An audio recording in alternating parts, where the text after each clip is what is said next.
I'd like to call this meeting to order. Please stand for the Pledge of Allegiance.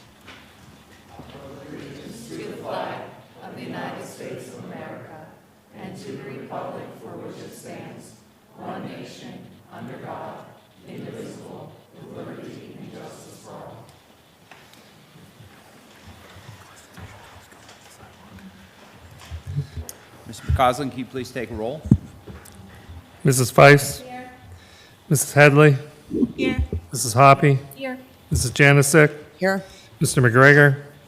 Mr. Modrak. Here. Mr. Scalzo. Here. Mrs. Turner. Here. Mr. Christensen. Here. 8 members present. Thank you. Can I get a motion to adopt the agenda for business items? So moved. Motion was made by Ms. Turner, seconded by Ms. Hoppy.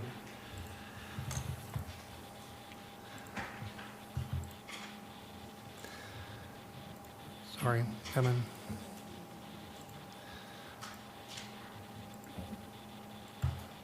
Voting is open.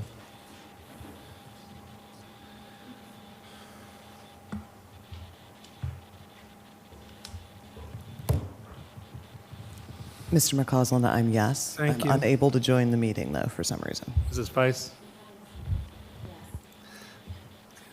Motion carries.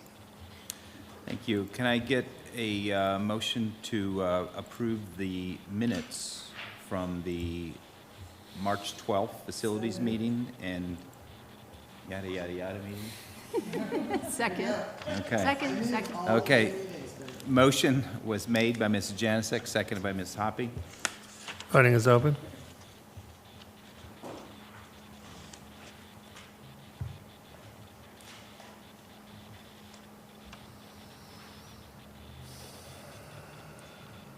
Motion carries. Thank you. I'd like to announce executive session held on April 23rd, early this evening, for personnel, other legal matters, and to receive information. Do we have a student government report tonight? Looks like we do. Hello. Hi. Hello, I'm Caleb. I'm here with the student government. So we're starting with Staff Appreciation Week. It's coming up. We're planning activities for our staff from Monday, May 6th to Friday, May 10th. We're also, our officer and e-board elections are ongoing. Next year, we will have Lila Walsh, Finn O'Neill, and Molly Welch as our president, vice president, and secretary. We will host interviews next week to decide our e-board. We are very excited for the end of the year, and we are working on a few wrap-up activities. Our community service committee is planning on giving donuts and coffee to the fire department in Bethel, to the fire departments in Bethel. We'll likely be giving out cookies on the last day of school as a goodbye gift. Thank you. Is there a PTO PTA report? Oh. Dual role. Yeah, dual role today. Hello, Christina Headley. So we'll start with IMS first. IMS is going to support Teacher Appreciation Week, May 6th through the 10th. Then they have the 8th grade move-up day at the high school on May 31st.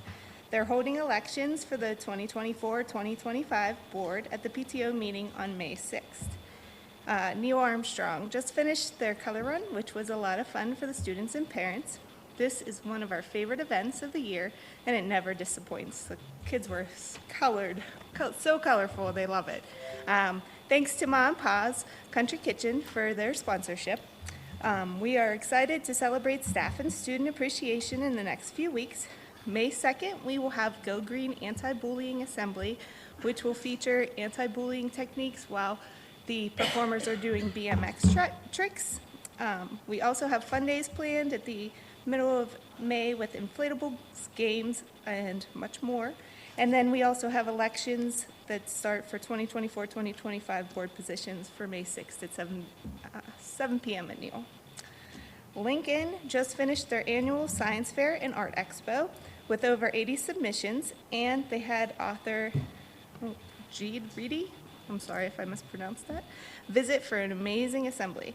The Lincoln Loggers Running Club is practicing weekly, gearing up for the Kids Marathon, and the PTO is getting ready for all the end-of-year events.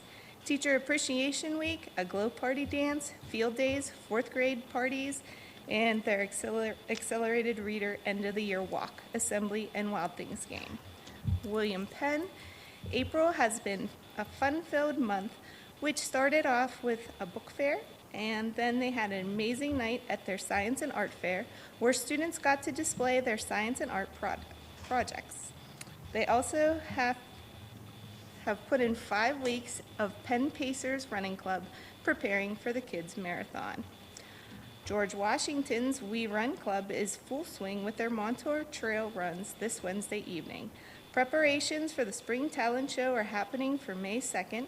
PTO members are preparing for our school year, ending with the Teacher Appreciation Week, Sports Day, 4th grade picnic, and Family Fun Night. They will be voting in our new board members on May 6th at their final meeting of the school year. Memorial students are off to the races, training for the Kid Marathon, taking place on May 4th. We have our largest number of participants ever for this annual program. We are gearing up for Teacher Appreciation Week, our fun fair, and the last of field trips as well. We will round out May with Field Day, which is always fun for the entire school. Ben Franklin students are so excited for the Franklin Flyers to race in the Kids Marathon. They have been practicing up a storm. They had a large turnout and fundraiser event during their readathon. They're looking forward to their spring book fair and celebrating a treasured custodian as he retires this year. We'll be having a Mr. Ron Day to remind him of how much the students appreciate and enjoy seeing him every day. Thank you. Is there a solicitor's report? Yes, just briefly, I want to just provide a legal update on a matter that affects all school districts, and that is the U.S. Department of Education on Friday announced that the new Title IX regulations have been finished and have an implementation date of August 1st, 2024. And so what you'll likely see in the next couple months are updates to policies that are going to be driven by those changes. And then also some trainings. Typically, when there are changes to these regulations, in addition to some annual updates, we also have some trainings of staff and others. So that will be the impetus in all likelihood for if you see any of those policies start to pop up, they're going to be just to bring our current ones into compliance with these new regulations. So stay tuned. Thank you. Are there any committee reports? No committee reports? I just have one update from the Shade Tree Commission. Okay. That this Friday, there will be a tree planting on Galloway Drive on a parking island that's on Galloway Drive. So that's the planting activity for this year. So that's going to happen this Friday. On to the superintendent's report. Thank you. Of course. Good evening, everyone. We're going to start with our featured presentation for tonight. As we've been doing once a month, we've been able to bring one of our schools before the board and community to highlight the great things that go on in the school and why we love our Bethel Park schools and our teachers and what they are able to accomplish. And tonight, we have Memorial Elementary School. And Mr. Chalice will take over from here, talk about who he's brought to help make Memorial shine, and we're all yours, Mr. Chalice. Thank you. I'd like to first start off by thanking Dr. Walsh and the school board for inviting us here tonight. Give us a chance to show off a little bit, maybe brag. All the schools are great here at Bethel Park, as you know, but everyone does things a little bit different. We want to share a few of those things with you tonight. So I'm just going to start off with some introductions. I'm Eric Chalice, principal of Memorial, over 20 years at Memorial, and I love it.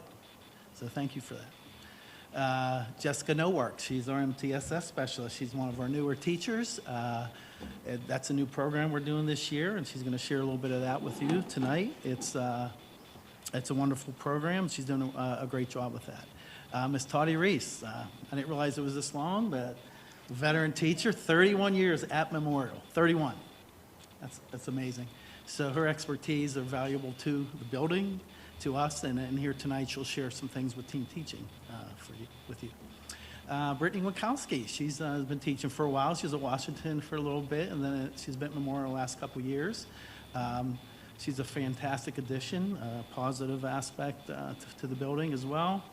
And she's going to share some things with the Sunshine Committee that she heads up. Denise Brown, another veteran, 20 years, 21, at Memorial, ESL. That program, I can't believe it's been that long we've had that program there, but without her, we would be in big trouble. She's a big, big asset to those kids and to the staff. So we're really glad she's going to share some of that program with you tonight. And last but not least, Lily Yeager. She's been here for a few years now. She really hit the ground running her first year at Memorial with her learning support classroom as big as a regular ed classroom. We had some big numbers that year. And so she hit the ground running, did a great job, and still is. And so she's going to share a little bit with you about Chef Chalice. So, okay. So without further ado, Ms. Nowart.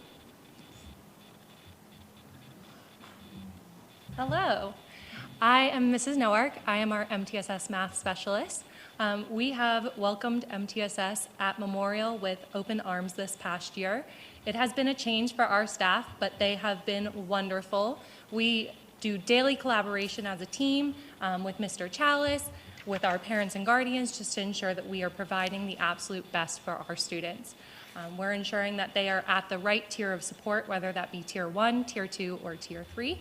And we are really focused on the whole child, not just academics, but behaviorally, because often these challenges intersect and they affect the student overall, not just in one aspect of their learning, but in all aspects of their learning. So we have done a lot this year with our new programs, such as Math Seeds and Reflex, as well as our new MAP, including MAP Reading Oral Fluency, to ensure that we are continuing to progress monitor our students and ensure that they are in the right placement in terms of their groups during our flexible learning time. Additionally, I have gone to several trainings this year to ensure that I am the best math specialist that I can be for my students, and I'm just taking every day in my stride as I learn this new program. So it's been a great, wonderful experience, and like I said, Memorial's been a great team to work with on this new change.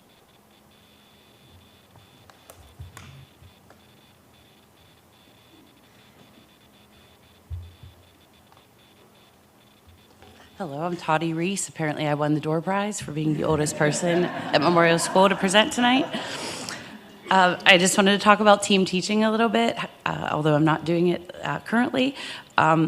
Stephanie Miller, the learning support teacher at Memorial, and myself, when the teaming initiative started in the elementary schools, we were both trained, and we started it with the ELA program at the time, which was wonders.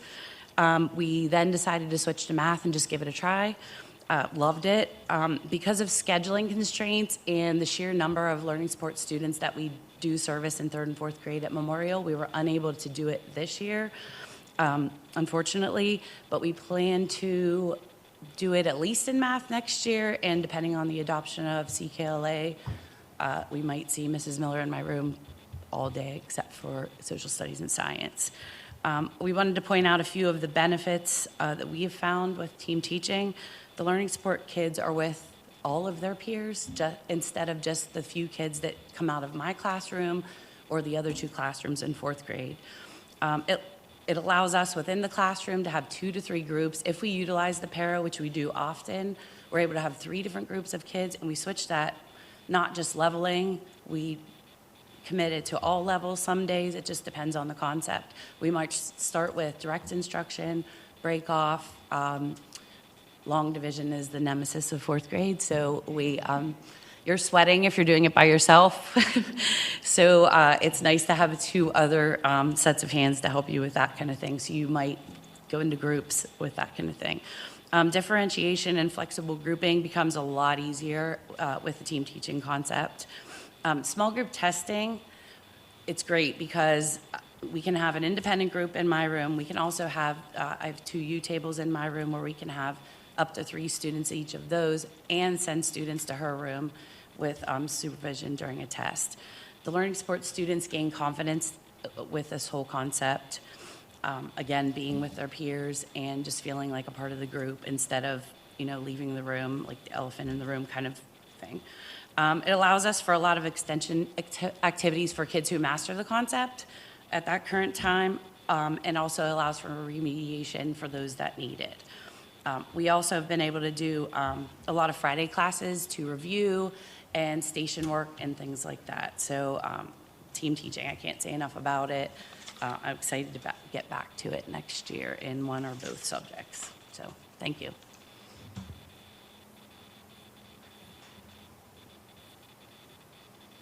That right there is just some of the other people that did some team teaching. This year it's Ms. Boyle. This slide here, just wanted to share some of the other people that are also team teaching. Currently is Miss Boyle, Miss Morgan Boyle. She's a learning support teacher for 4th grade, and she did last year with Jen Sossel in ELA. This year she's doing it with Mrs. Ruby in ELA. So that's something we wanted to share because it's Toddy and Stephanie are really been doing it a long time, so they're really able to share it with Miss Morgan, who's a newer teacher, and Mrs. Ruby, her first time. So they're able to share ideas, and it's really been a big hit for us. We hope to continue that. So I just wanted to add that.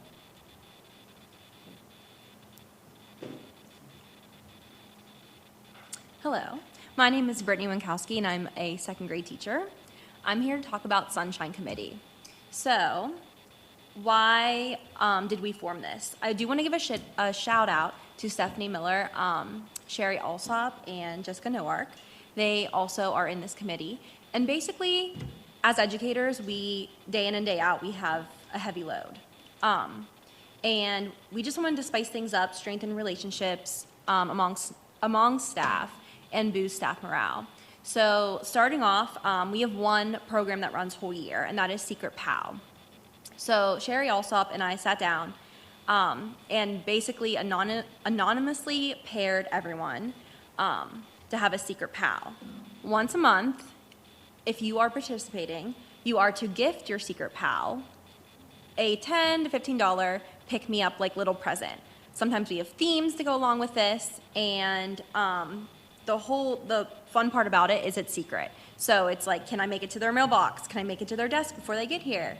And then to end this, like I said, this has been the whole year, and to end this program, we are doing a Secret PAL reveal breakfast. So that will be in May, and we will reveal who your Secret PAL has been this entire year.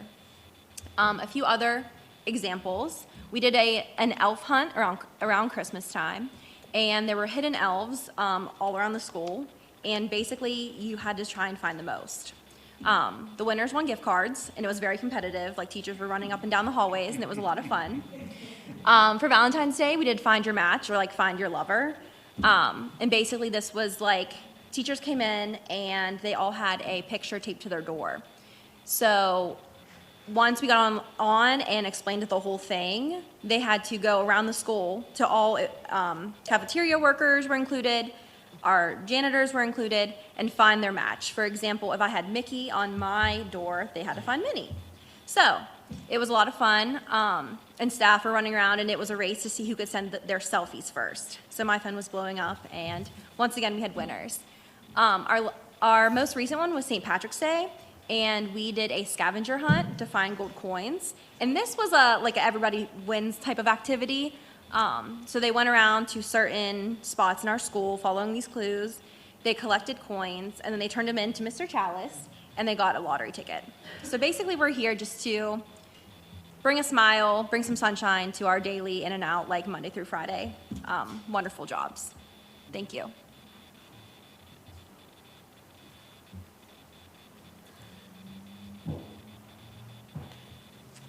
Hello, everyone. I'm Denise Brown, and I am the ESL teacher. And the job really has changed over the years. When I first started, I traveled to every building every day and had a total of maybe 10 to 12 students. And then every year it's gradually increased to where they made Memorial the home building. And then all the students from the buildings are bused to Memorial. And the past 3 years, I would say, the numbers really blew up to where we went from 10 to 12 to we have 61 elementary students. We have 14 different languages. I put them on the slide for you guys to see. We have a very diverse group, and we have students that come to us brand new from the country that speak no English at all, and we're using translators in the classroom to help to children that are expanding and, ready to exit and be independent on their own. The past 2 years, we've been using a program called Imagine Learning, and it has been very successful to help fill in some of the holes that the students have with the lack of language, and it's really helping them to build their English skills so that it helps them when they're not only in the ESL classroom, but when they're in their home classroom as well.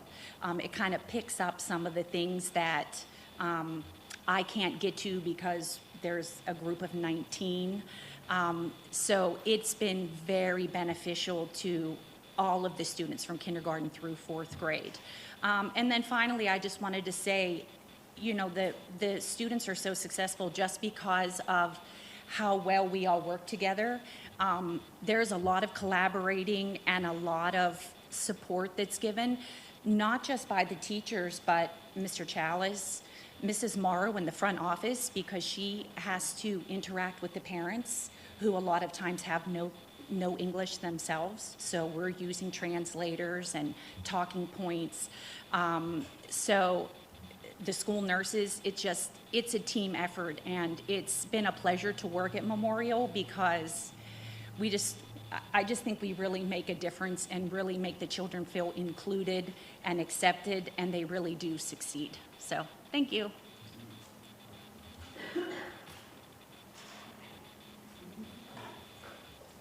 Hello, my name's Lily Egger, and I teach K-2 Learning Support at Memorial. My first year, we did not do Chef Chalice. That was kind of coming off COVID. Last year, we did implement Chef Chalice again, which was created by Carrie Spell and Linda Bove. Carrie now works at the middle school. Linda is retired, and Stephanie Miller, who is still in our building. And this year, our team consists of myself and Mrs. Noark, Mrs. Scaife, one of our wonderful paraprofessionals, my paraprofessional, Tiffany Driscoll, and of course, Mr. Chalice. Really hoping that this is going to play.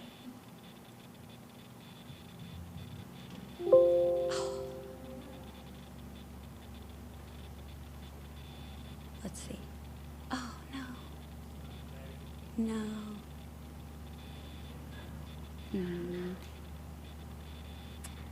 I don't want to press too many buttons. Somebody else was playing a video and we had problems. Remember we did the... Maybe that will work. Yes.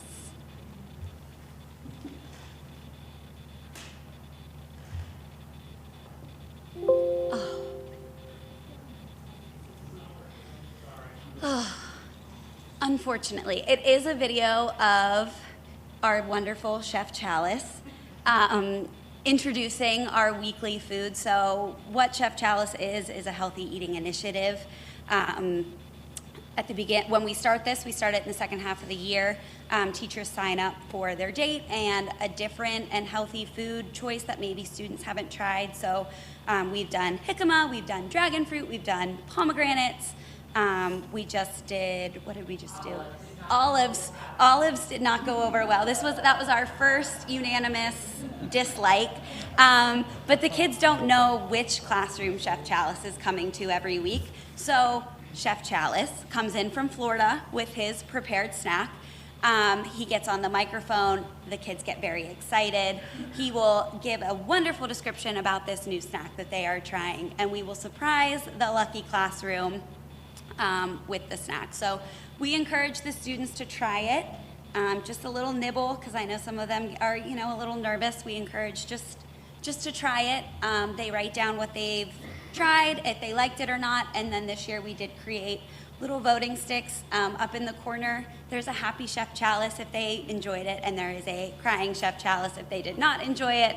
But up until this past week, it was all unanimous likes. And I actually think that Chef Chalice might make an appearance, but we need to do a little practice. So what Chef Chalice does is he gets on the microphone and he says, "Guess what time it is?" And everyone's gonna go, "Chef Chalice!" So we're gonna try it. Guess what time it is? Chef Chalice. I can't hear you. Chef Chalice. Let's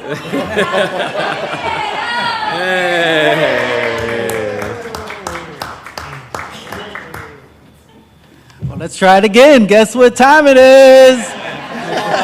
I can't hear you. Yes, indeed it is, ladies and gentlemen. Chef Chalice. My brother is never around when I do this. I don't know where he's at.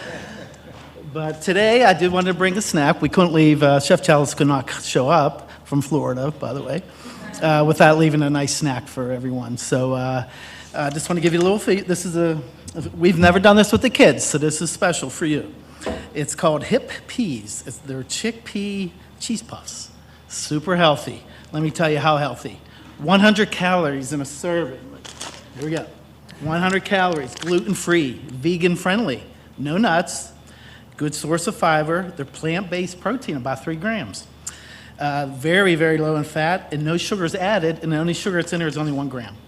So instead of grabbing a bag of chips, Chef Chalice recommends puffs. So if we were going to pass these out to you, you don't have to try them now. They're for you to take. There should be enough for everyone. I think we've got about 20-some. And then with that, any questions for us while we just pass out the snack? Thank you for having us once again. And I hope you do a Chef Chalice smiley face whenever you do try those. Okay. Thank you.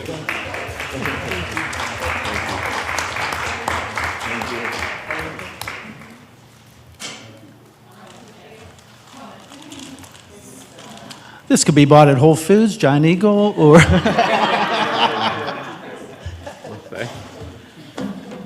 So thank you, all of you, for sharing with us tonight and reminding us again why Memorial is such a great, special place for kids to come every day.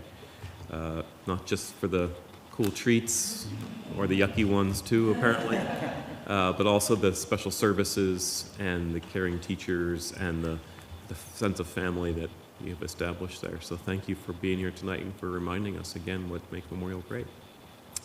Thank you.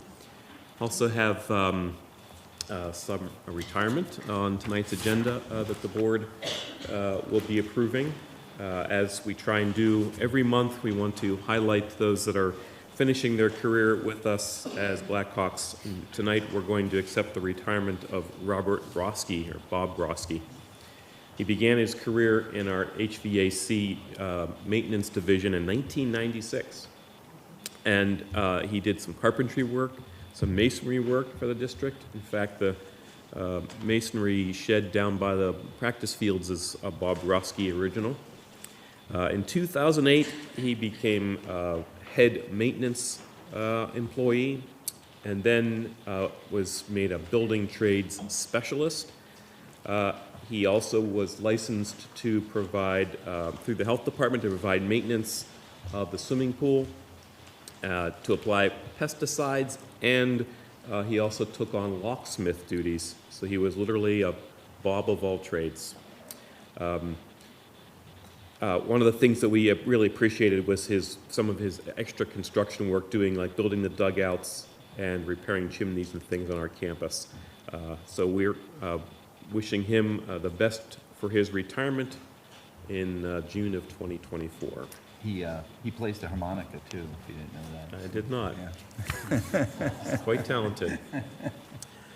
I'm going to, for my strategic plan update for tonight, I'd like to present some more information to the board about MTSS. I think since the plan was adopted, we've made multiple references to that acronym, and it means a lot to us in education. I want to make sure that the board and community understands not just what the acronym means, but what it actually is doing for us in the school district. It's a little bit fortuitous that Memorial talked about it tonight, because they were one of the 2 schools that made it their building goal, their principal's goal, to have a smooth transition from where we were to where we want to be in MTSS. To do that, I've invited Dr. Minch, Dr. Shu, to make this presentation about our systems of support. So I'm going to turn it over to you folks. Well, thank you very much, Dr. Walsh, and thank you all for letting us come to you this evening and talk to you about this. As you know, you adopted this as a part of your strategic plan. This is also an initiative that's at the state level that schools are adopting an MTSS structure. So what an MTSS structure is very laid out for schools. It's how you can get it embedded into your school processes. That's the trick. Just as a real quick review, we know that an MTSS structure has a universal screening methodology looking at academics. It's important that we remember that it also includes behavioral components and also social emotional learning components, all of which I'm proud to say that some very hardworking staff have been working on this year. The other thing you're going to hear about from my colleague here, Dr. Shu, my talented colleague here, is the robust nature of a Tier 1 program. We're talking about CKLA tonight, which is really a definition of a core program, a Tier 1 that you need to have with fidelity to have a true MTSS structure. We also focus on 3 tiers of support, but we broke Tier 2 into 2 levels, which is 2A and 2B. 2A are interventions that would happen in the classroom during flex time, and 2B are interventions that would happen with our MTSS specialists, which again is a part of the MTSS structure. And the most important thing about that we are growing in is that those are skill-specific time periods. And we're going to talk more about that, skill-specific intervention and enrichment time periods. And again, you know, the fact that we keep harping on the idea that it's not just academics because these things are intertwined. And so going forward, I really have to say, you know, people like social workers, school psychologists, principals, our curriculum directors here, our teachers, basically anybody that touches students during the day, you know, with our programs, you know, are to thank for the progress that we've made this year because everybody's played a part. It's that huge of an initiative. It's not just one person or one thing. So with that, I'd like to talk a little bit about what some of our goals were this year. One of our first goals was to establish a district-level team that was really looking at what an MTSS structure looks like and where our deficits are. We did convene a district-level team that included all the MTSS specialists, our school psychologists, regular classroom representatives, and pretty much everybody that I've mentioned so far that were a part of that district-level team. We've met twice this year talking about the things that we need to do better and the things that we should be proud of. Also looked at building grade level data protocol, which we will break that down real quick, not to get too edge of speak there, but you know, looking at a way that we look at data at a grade level, looking at kids' weaknesses and their strengths. And so we began to look at that data and develop a way to talk about it at the grade level. One other thing that we did this year is we started putting in tools, and Mrs. Nowak talked about that today with like Math Reflex, Math Seeds. We're trialing things to get in the teacher's hands to make that lift in 2A a little bit easier because frankly, that's one of the hardest lifts in an MTSS structure. Again, as we said, the other goal was building routines at the building level. One of the big things was building our triage system where we look at kids from all 3 pillars of MTSS, and I think we were very successful, at least at an initial stage, of making sure that we got all the stakeholders to the discussion.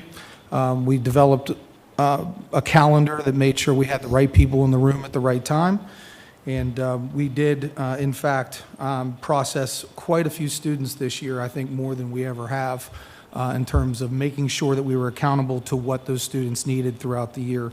And so I'm very proud of that. And those were some of our goals for this year from the MTSS standpoint. My colleague, Dr. Shu, is going to talk to you about the Tier 1 aspect of an MTSS program. And so, Dr. Shu.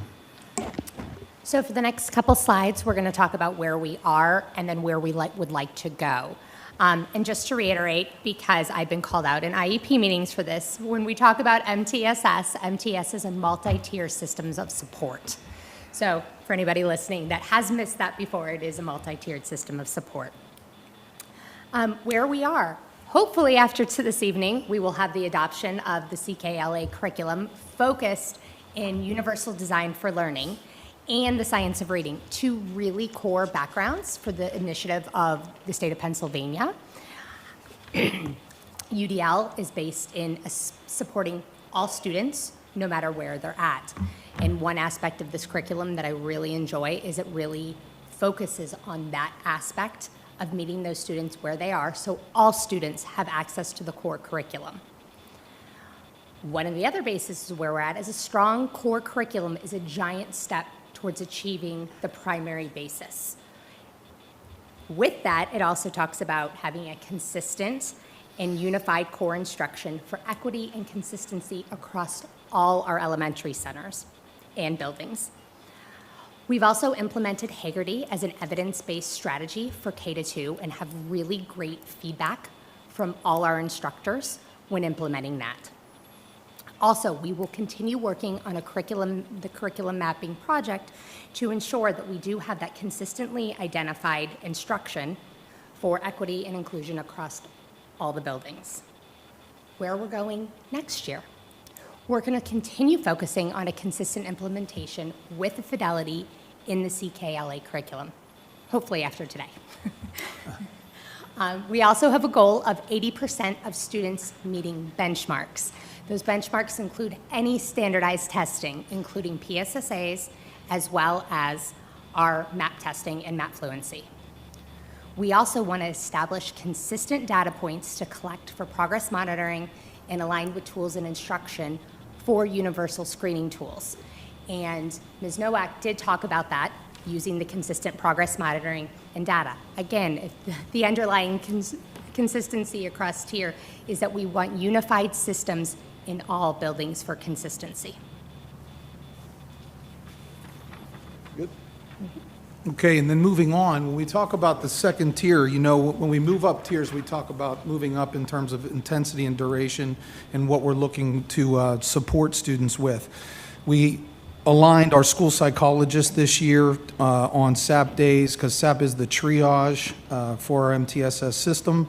We aligned the psychologist to come in. We aligned the sub-supports during that day to make sure we could get teachers into meetings during those days to continue the focus on what the students were doing during flex time, their progress monitoring for the targeted skills we were looking at.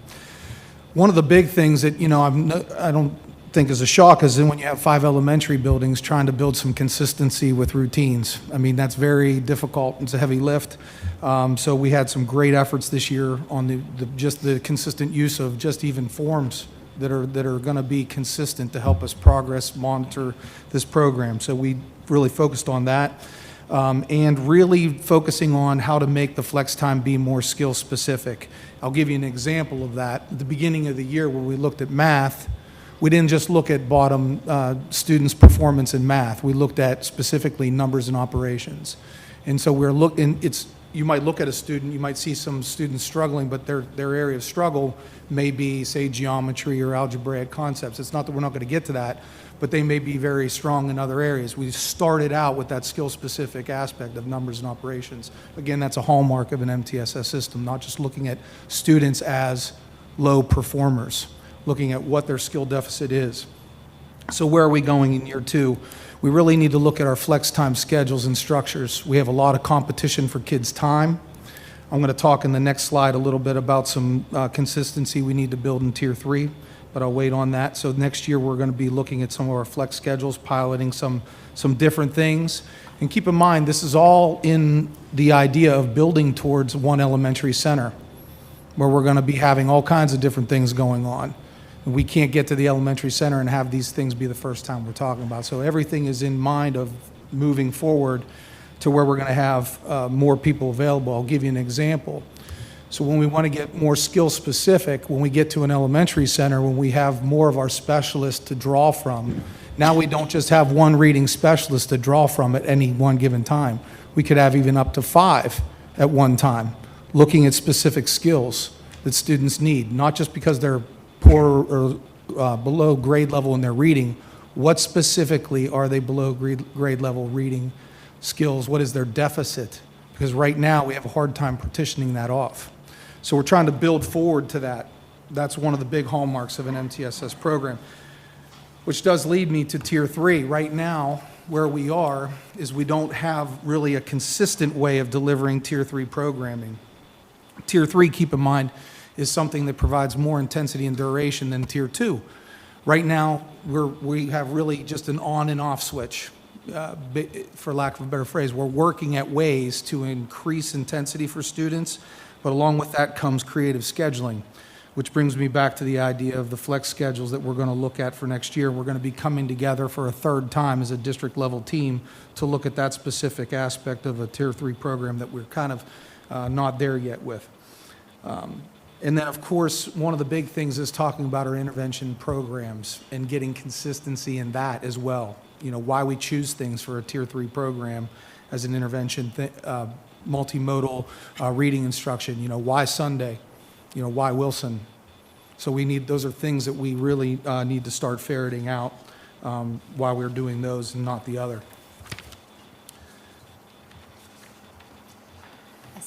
Yeah.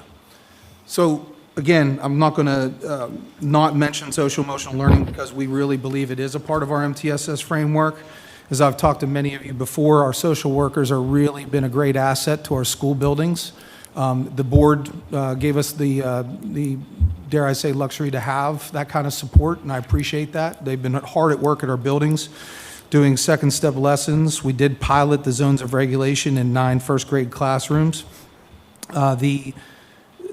From a Tier 2A and 2B, we looked at kids. We found last year, before we implemented this system, our social work services, as an example, could get inundated because we weren't doing a good job of triaging the level of support that that student needed.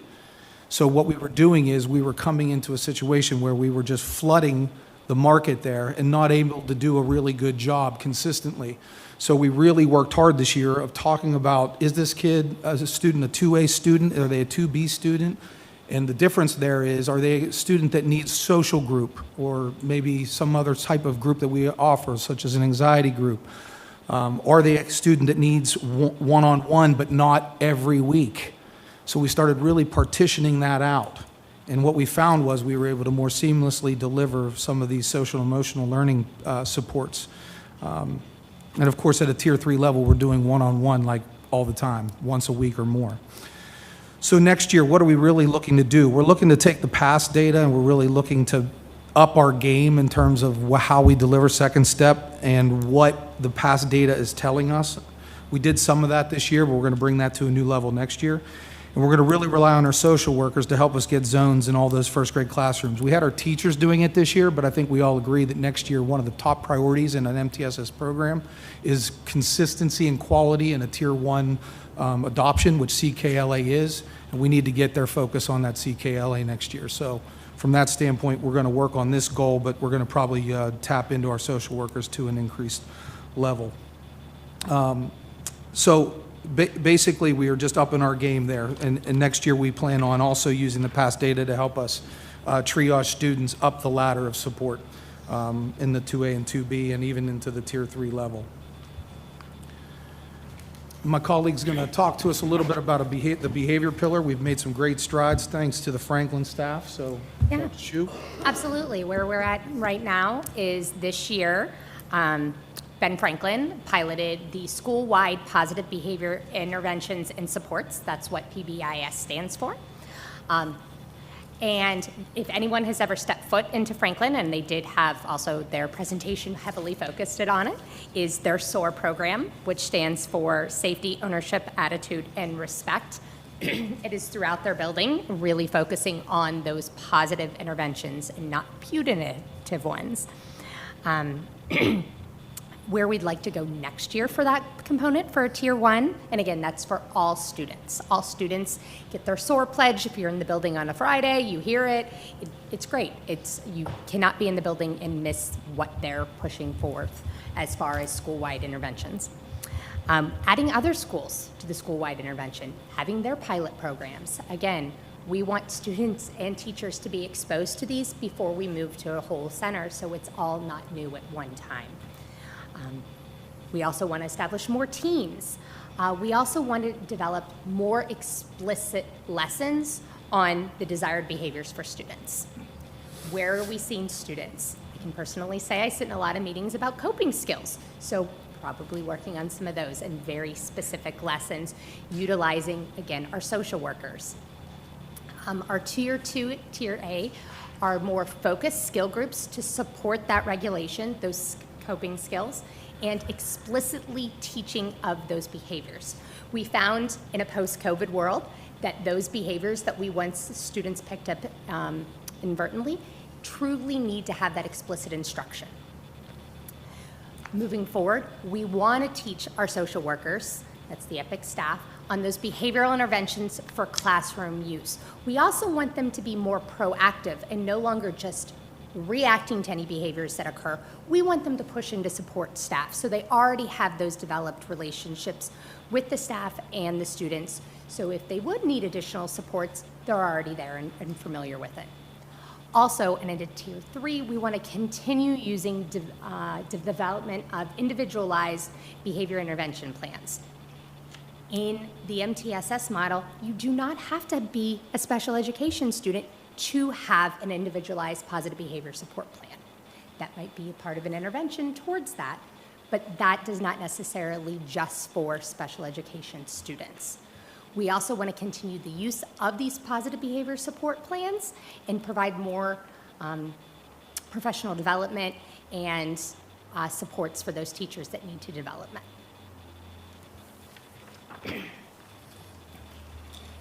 And how are we getting to all these tiers and determining all these needs? A lot of it's based on our universal screeners that we're using. For academics, we're using MAP Fluency. For K-2, it's 3 times a year for ELA. MAP Growth is from 3 to 8 in ELA, and K-8 for math. Also, one nice addition that I will say came from our curriculum group, Mandy and Beth, was the Goals Gala to enhance the buy-in from the students.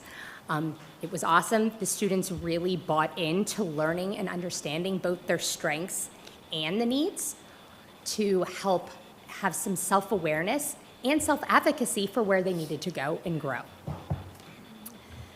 Further development we want to do is evaluating the MAP Fluency and its application using zones of proximal development.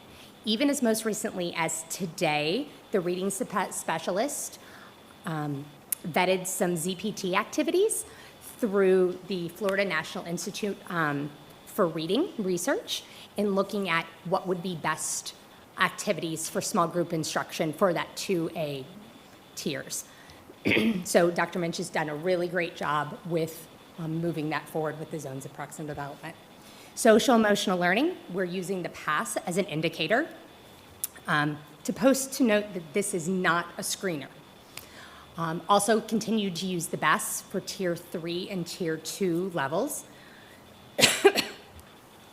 One thing that I did, Dr. Minch and I spoke about today, and I said, well, what are these finding out? And we are finding that it's resulting in higher anxiety in our students, and we're able to be more proactive in addressing these, especially when it comes to attendance issues, which then the attendance issues then ultimately often affect our academics. So catching all these concerns earlier enough has been really impactful. Using the PASS as a data indicator, again, finding that data as a result and getting ahead of it quickly.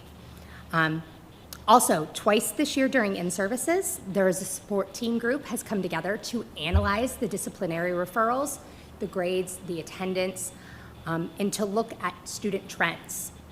Again, so we can change what we're doing to affect it before it gets to that point. Also, where we're going, we're ingraining quarterly habits to support our staff in analyzing the data and also triaging appropriately to those multiple tiers. Last year at this point, our social workers were completely inundated and could not support any other students because they were seeing students. We are now discharging students because they got what they needed. Not all students are getting the same. They're getting what they need, whether that's 3 times a week, 2 times a week, or maybe a check-in every other week. We're really looking at where the supports are and using our resources to the best of our ability. So with that, I thank you all for your attention this evening. It's a big lift, big lift. And as you can see, there's many parts and many players. So orchestrating that has been, something that a lot of people should be thanked for. And I appreciate the effort that everyone, here in our district has done to get us moving forward. We still have a ways to go, but I am very proud of what people have done this year. Very proud. So any questions that we can answer for you? Yeah, thank you for that presentation. I guess when you think about results, how do you measure those? Is that through, both, I mean, at an individual level through MAP, but as a group, is it through PSSA scores? Is it through cumulative MAP scores? How do you measure results, and what kind of trends have you seen so far? I know it's early, but... Yeah. Well, I think we named a bunch of them. So we definitely look at the MAP growth. We look at the MAP fluency, the change in the scoring there. There's a progress monitoring tool within MAP fluency. We monitor that. The data collection sheets that we use for targeted students, we look at that. The pass data, we'll be doing the exit pass, and we will use that information to see if some of the things that we've done in terms of, as an example, the 143 celebration, the acts of kindness, the thing we've done all year long trying to really bolster students' affect and attitude towards school. So we'll be using that. What have we seen so far? I think what we've seen is that, our biggest need is to get the core Tier 1 program going. That's what we've seen. Get that consistency. That consistency is going to be the heartbeat of this whole system. And so that's what we've seen. And that's why I'm excited that we're getting to that point, that we worked so hard with teachers that have piloted these programs to get us to that point. That's what we've seen.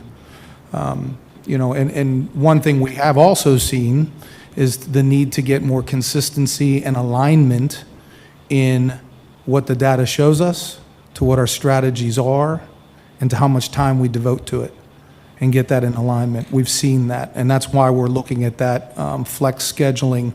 How can we make that possible? Because an MTSS structure, not by my definition, not by yours, but by the MTSS definition, needs to have that component. So I'm excited about what the pass data is going to show. I can't wait to see that. I'm hoping that it's going to show, because teachers have done a lot with positive classroom activities to bolster their connections with their students. I mean, it's been an amazing year for that.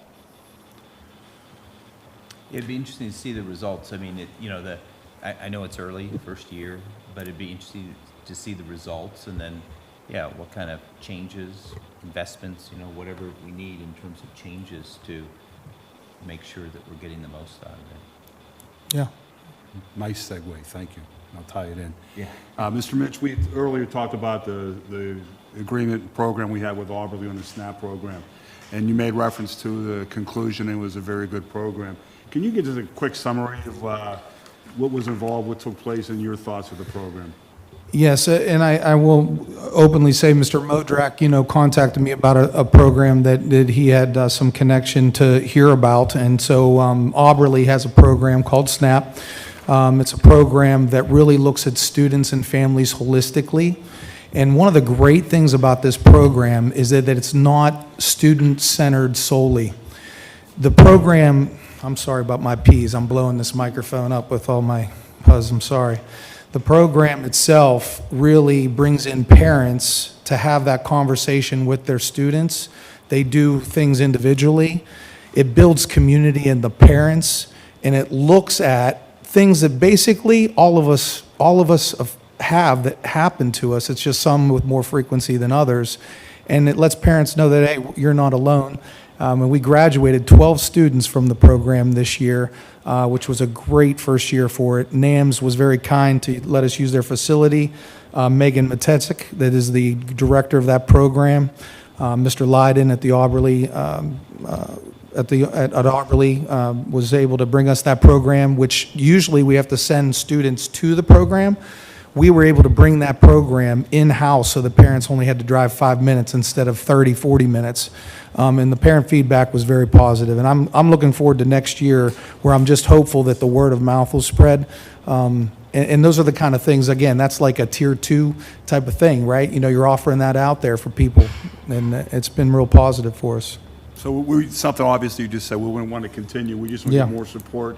Is there a minimum numbers we need to have, they say, or Yeah. was 12 worked for them, or, I know it was a pilot program for them. Right, yeah, so when we initially sent out the interest, we had something like 40, interested applicants, and of course, as life happens, right, so people say, I'm interested, but then when it really comes down, they can't come. We ended up with 12. That's about really where we can be. We really need it to be plus 12.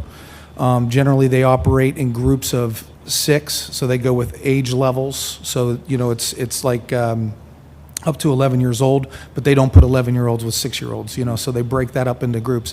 So you have to basically get to a number of 6 in each of those groups for it to run effectively. Boys, girls, they separate that out, different needs.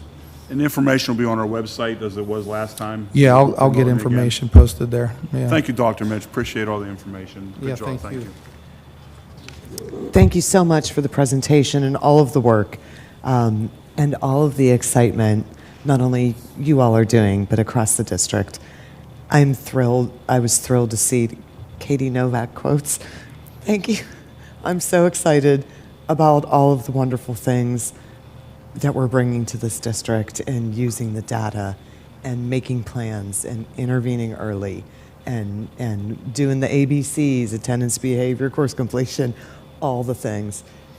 Thank you so Thank much. you. I'm very excited to see what happens. It's great. Thank you.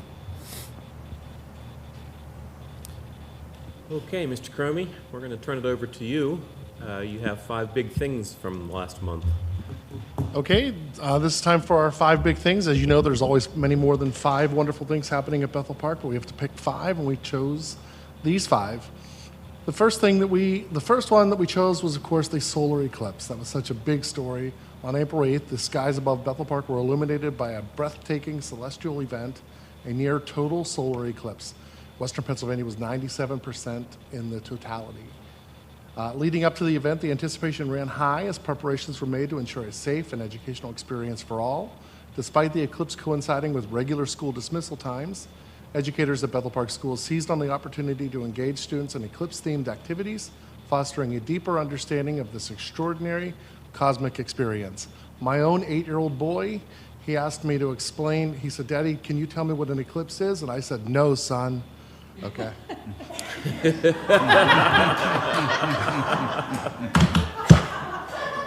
I'll see myself out. 6 Bethel Park High School music students earned seats through multiple competitive auditions to participate in last weekend's PA Music Educators Association's 2024 State Festival and Annual In-Service Conference at the Warner Theater in Erie. They were seniors Justin Mensch, who plays the trumpet, Sam Pellis, who is a bass in the chorus, Katie Peterson, who plays the violin, juniors Ethan Alberter, who is a trombonist in the concert band, Maria Catana, who is in the chorus, sings soprano, and Felix Kammerer, who is a trombonist in the jazz ensemble. That's a wonderful honor. Also, of course, they performed, our chamber orchestra performed for the group, which is a tremendous honor, and a credit to Mrs. Glover for the work she does. Our music department is amazing. Students at Abraham Lincoln and George Washington Elementary Schools, we recently welcomed acclaimed children's author Jean Reedy, who discussed her process with the students and inspired them through the magic of writing. The Chicago-based Reedy engaged the students in discussions about the art of writing and the creative process. She impressed upon the children about the importance of illustration and encouraged them to be what she called art detectives. I thought it was hilarious that we had an author who was named Reedy, but that was pretty cool. Don't encourage him, sir. I like it. So we have for you here Chef Chalice. You got to experience Chef Chalice yourself. I didn't realize he was making an appearance tonight, so it's pretty exciting. He came all the way from exotic Florida. He bears a striking resemblance to Principal Eric Chalice, who pays a surprise visit to the classroom and introduces students to healthy foods. The classrooms and foods vary from week to week. Students get to sample the chosen fruit or vegetable and learn a little bit about it and its benefits. For the record, I'm on Team Memorial students for the olive thing. I think they're gross. Then they circle whether or not they liked it. The foods that get the most votes win. The forms are sent home with the students so the families know which healthy foods their children enjoy.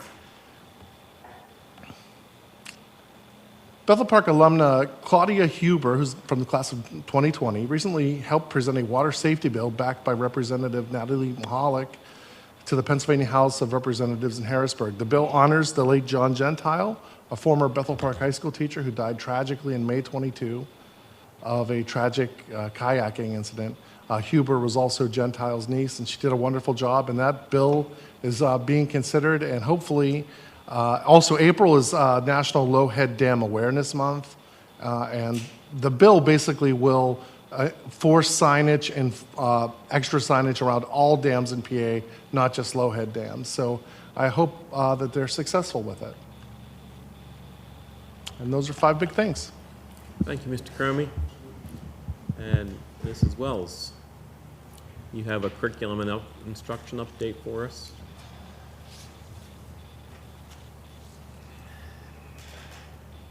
Picture's not there. Okay. Thank you. This evening, we're going to talk about what is happening today and beyond. So today, as Dr. Shu pointed out, was an in-service day, and so we had a day full of a variety of activities for all of our staff. One of the overreaching things that we do, which can be a little bit overwhelming, for the past 2 years with the addition of the Atlas mapping system, our teachers are working on curriculum mapping all of our courses. We are taking the time to make sure we are planning units for the students now and beyond. We're using universal design, and we're planning with that end in mind and making sure that we're designing lessons that are accessible to all the students and that we have that consistency and excellence for all students, no matter what teacher, what classroom. And so that is something that we have been working on. Again, for the past 2 years, we're dedicating that in-service time. But in between doing that work, which again is extreme work, and we thank our teachers for that, we are making sure that we are giving our teachers the training that they need to utilize some of the new systems and the software and technology that we are purchasing the way that it is intended to be used. It's intended as a tool to make their lives easier and more efficient, and so we don't want it to be bringing stress to them. And so we brought in Ms. Sharon Stroman from NWEA, and she met with our groups of K through 2 teachers in grade levels with special education teachers today and our reading specialists, and went through the MAP fluency with them. And so we received lots of positive feedback. This was an in-person training, so well worth the time and the funds to bring her to us in person. And I have to say, we had excellent attendance. And so it was great to see all of these teachers in person to receive this training. In addition, we are continuing to work through Smithsonian Science. This is, I believe, the 2nd year of Smithsonian Science. And so Mrs. Figlioli has made it a priority that all of the teachers are being trained in each and every kit individually. And so this is one of the last kits that we needed training on for the 1st grade. We brought in a presenter to meet with our teachers in person. She had the whole kit and caboodle out. The teachers were working with the items in the kit. And again, we had a lot of positive feedback. We also had science of reading training. It is really important that our teachers get the science of reading training. They understand why we need this explicit teaching and system. And so we had Miss Lucy Keese and Laura Soder. They came in, worked with our administrative team and our kindergarten teachers specifically. With the half-day kindergarten program, we realized that we will need to make some modifications and prioritizations if we make an adoption. And so we thought it was important to bring in someone so that we are consistently talking about the research and the science of reading. We also took time today to get our grade levels together, our 3 through 5 band, and they started looking at the Steele standards for science and to talk about how we're going to implement those and what that looks like vertically. We talked about the social studies standards and how we're going to incorporate those, grade those, and utilize everything that we have from all of our resources for those standards. That was all today. Coming up and beyond, we do have a federal programs meeting on Thursday at 1 p.m. It is a virtual meeting. We will just briefly go over how we spend our federal program funds. We use Title II for class size reduction, Title I, this provides salaries and benefits for some of our MTSS specialists, and our Title IV funding. So all are welcome. There is a virtual link. It is on my Twitter account, and I believe Mr. Cromie has sent it out too, so the link is there. If you need it, you can send me an email. It's on the invitation, and I can send you the link directly. We hope that you join us and your child if you're taking your child to work. They are free to join us too on that virtual meeting. We also have kindergarten screening coming up. It is May 14th, 2024. Please contact your home building if you have any questions. We will be doing the screening at Neil Armstrong. We like to have an accurate count as we provide students with summer bags and building-specific orientation information on that day. So we want to have those materials ready, and we will also be including a camp invention take and make. So we will have a little activity for incoming kindergarten students to do that is related to the camp invention. And a shout out to Miss Laura Huth. We have the largest attendance camp invention in Pennsylvania, the entire state. So she is able to, yes, she has grown this program. So we want to introduce that for our incoming kindergarten students. So we will have a take and make for them on that day. And that is it. Thank you very much. Thank you, Mrs. Wells, Mr. Cromie, and Drs. Minch and Shu. And for our memorial folks, that's your update from the superintendent. Great, thank you. Oh, lost my spot. Okay. Next item on the agenda is public comments on agenda items. We've come to the portion of the meeting for those comments, providing an opportunity for the public to comment on agenda items. The board follows the procedures established by policy 006.3, public comments on board meetings. This time is designated for district residents and taxpayers to comment on the items listed for action or deliberation on tonight's agenda. All individuals wishing to comment this evening must have signed in online or on the sheet provided and completed the information specified. Please preface your comments by announcing your name and, if applicable, group affiliation. No longer you needed to specify your address. Each statement made by a commenter will be limited to 2 minutes, and the total public comment period is limited to no more than 30 minutes. Are there any public comments on agenda items? Any online? Okay, moving into the business items. Mrs. Headley, can you please take the consent agenda items? It looks like we have 17 of them. Sure. 16 of them. I'd like to move the consent agenda items 1 through, oh, is that on? Sorry. I'd like to move the consent agenda items 1 through 17. Second. Motion is made by Ms. Headley, seconded by Mr. Scalzo.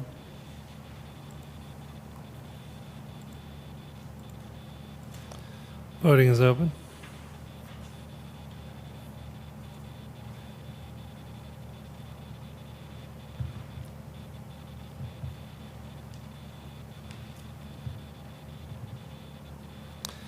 Motion carries 8-0.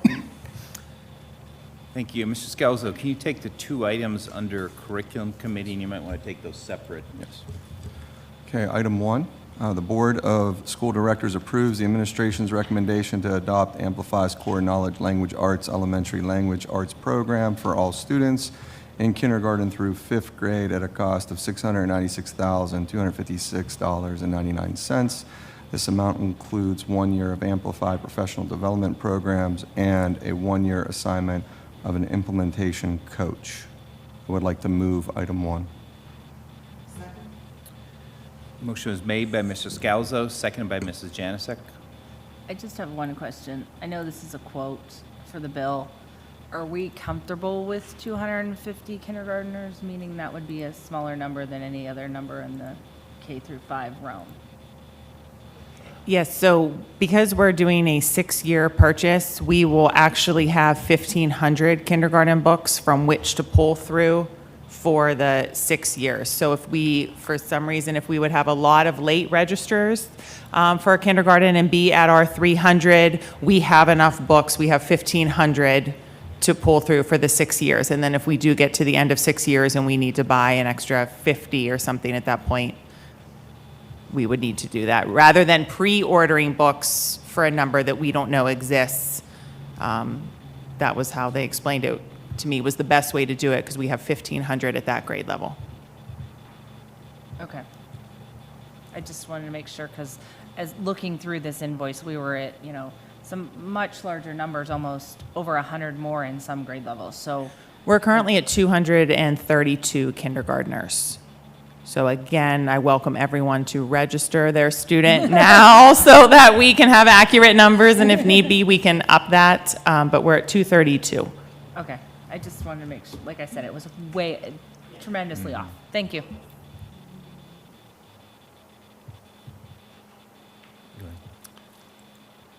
Voting is open.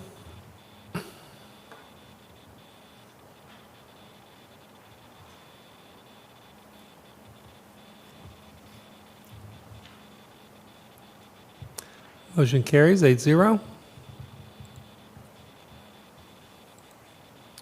Okay, item 2. The Board of School Directors approves the administration's recommendation to provide the following elective courses which carry credit towards graduation with less than 14 students as of the spring course selection count, which are deemed essential to instructional activities. I would like to move item 2. Is there a second? Motion was made by Mr. Scalzo, seconded by Ms. Hoppy. We all did. Voting is open. Oh, I'm sorry. Before I had one question just to Sorry. ask on this.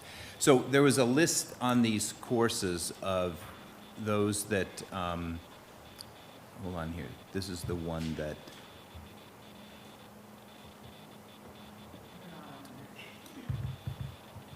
so there was a list that we had received of courses that were not going to be run because they didn't know the students.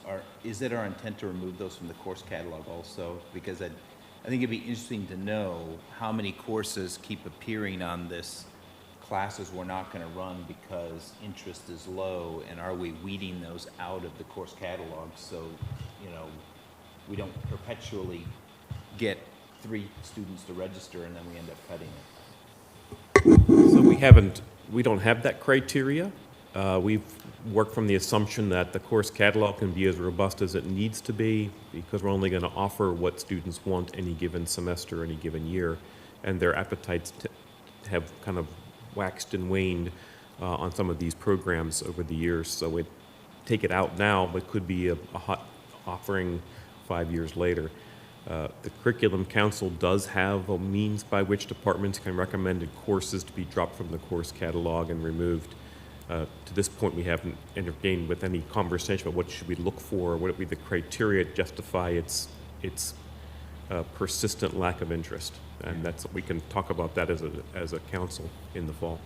Yeah, could we add that to the agenda? Because it seems like we got a good process for adding courses and modifying courses, but not for retiring courses. And we should at least have a method to not continually just add, but also how do we, maintain a realistic inventory or menu of courses that we can offer. Okey-dokey.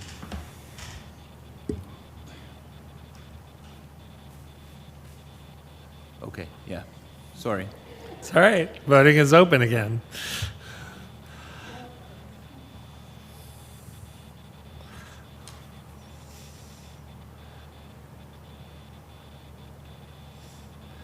Motion carries 8-0.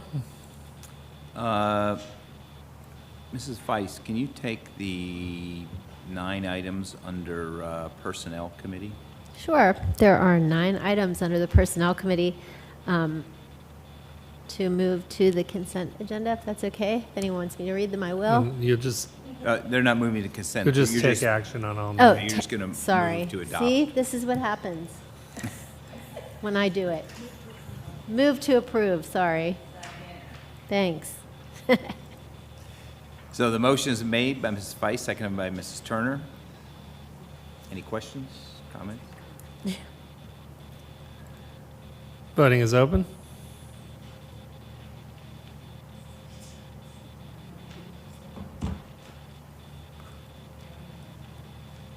No. Yes, I'll just abstain. It'll pass. Yeah. Motion carries, 7 yes, 1 abstention. So I just abstain because my wife is mentioned on number 8, so.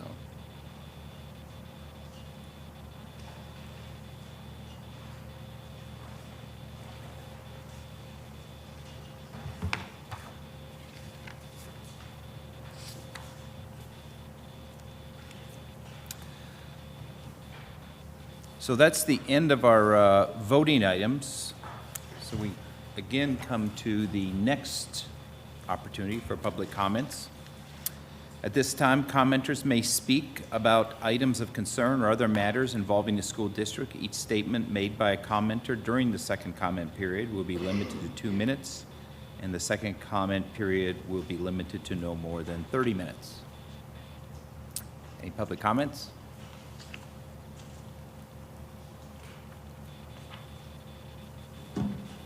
I'm going to be continuing the United States Constitution, Article 1, Section 6. The senators and representatives shall receive compensation for their services to be ascertained by law and paid out of the Treasury of the United States.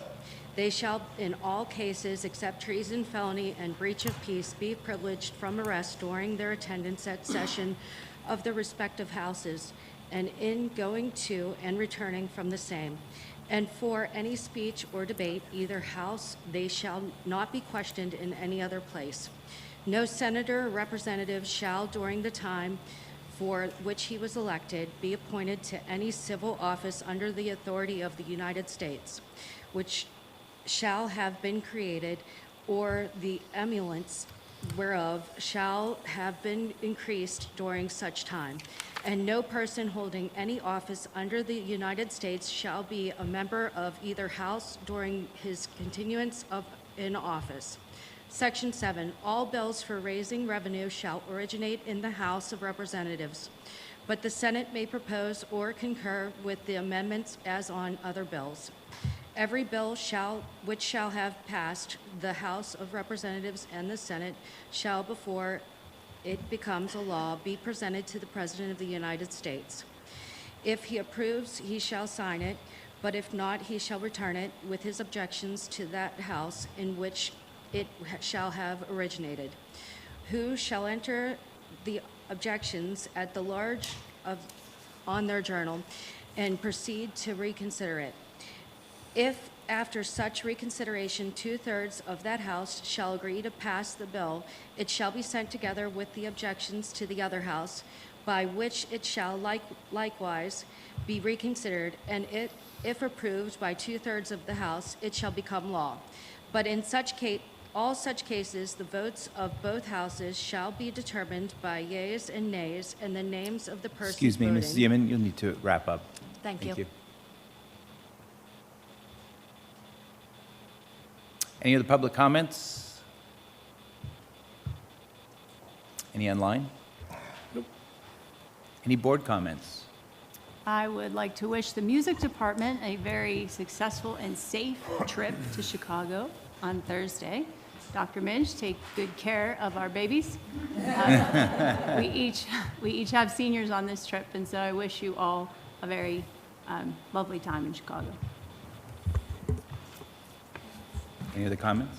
I want to thank Memorial for coming today. It's kind of a big change in our household. You know, after so many years of 2 children going through Memorial, I have 28 days left with some of this great staff here. And I have to tell you, mine came home and said, I hate olives.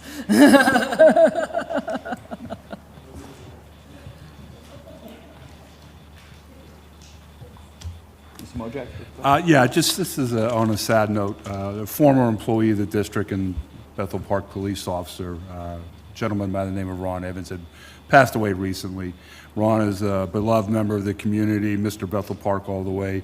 He was our first security director, and I'd like to share our condolences and sympathies to his wife and his 2 children on their loss. He was a good man, good for his community too. Thank you. Thank you. Any other comments? Mr. Student Council Representative, I didn't get your first name. My name's Caleb. Caleb, I have to commend you that you sat through the entire meeting when 99% of your colleagues don't. So, thank you. Okay, any other comments? Motion to adjourn? All in favor? Opposed? Meeting adjourned.